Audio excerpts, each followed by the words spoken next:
Signature. Inscription qu'une personne fait de son nom sous une forme particulière et constante pour affirmer l'exactitude, la sincérité d'un écrit ou en assumer la responsabilité.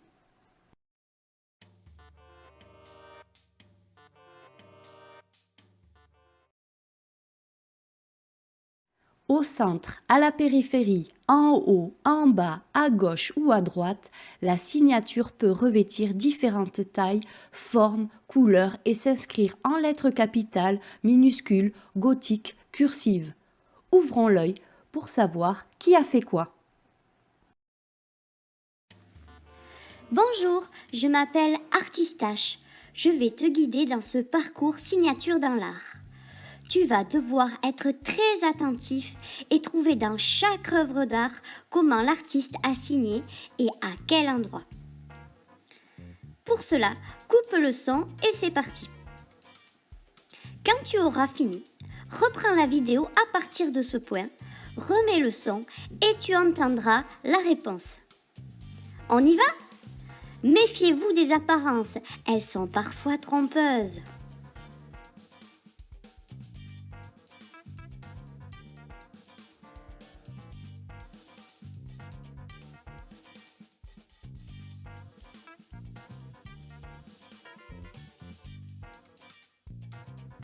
Vincent van Gogh, La chaise et la pipe, 1888.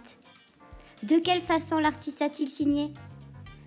Il a écrit son prénom, Vincent. Et à quel endroit l'artiste a-t-il signé ? En haut à droite, sur une caisse. Tu la vois ?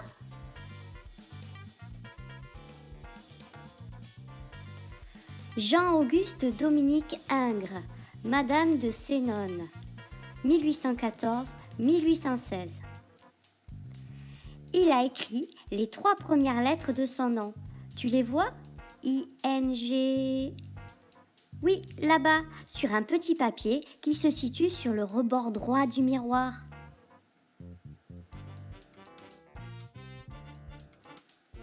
Édouard Manet, Barre aux Folies Bergères, 1882.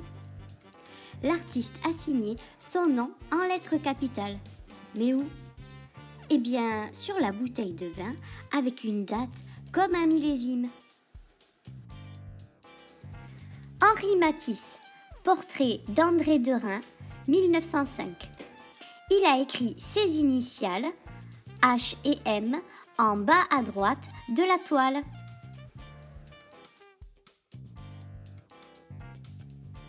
Jan van Eyck, Les époux Arnold Fini, 1434. Regarde bien près du miroir, on voit une inscription, mais ce n'est pas sa signature.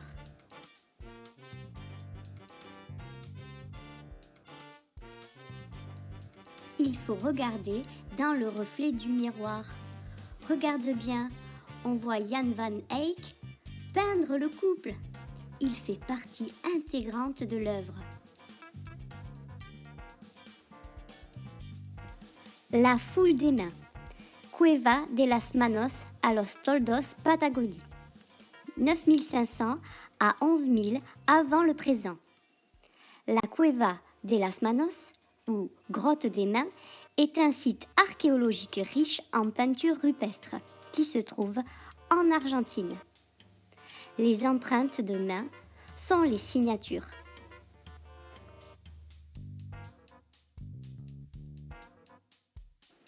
Andy Goldsworthy, Dans le sens des aiguilles d'une montre, ombre dessinée par la pluie, 1991-93. Eh bien lui, il s'est carrément servi de son corps et de ses traces sur le sol, sur la route, pour faire une signature.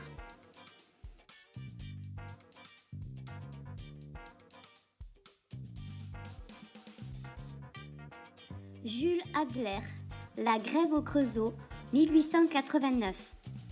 Pour affirmer son soutien aux mineurs, l'artiste a signé sa toile 2 fois. Son nom est inscrit en bas à gauche du tableau. Il s'est également représenté au milieu des manifestants.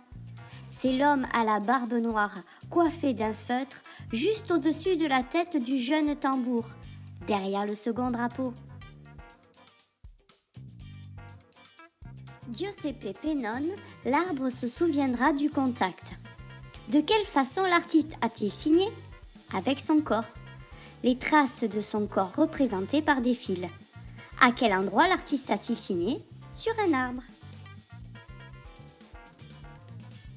Marcel Duchamp, porte-bouteille, égouttoir, séchoir à bouteille, hérisson.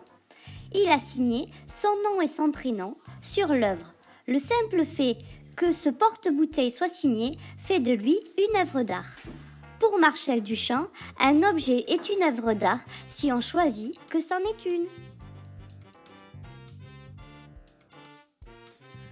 Encore Marcel Duchamp, autoportrait signature 1964, encre rouge sur papier.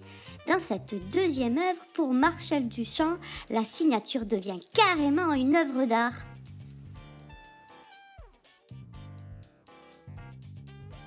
Maintenant, c'est à toi de relever le défi. Tu dois réaliser une œuvre d'art. Signe sans papier ni crayon.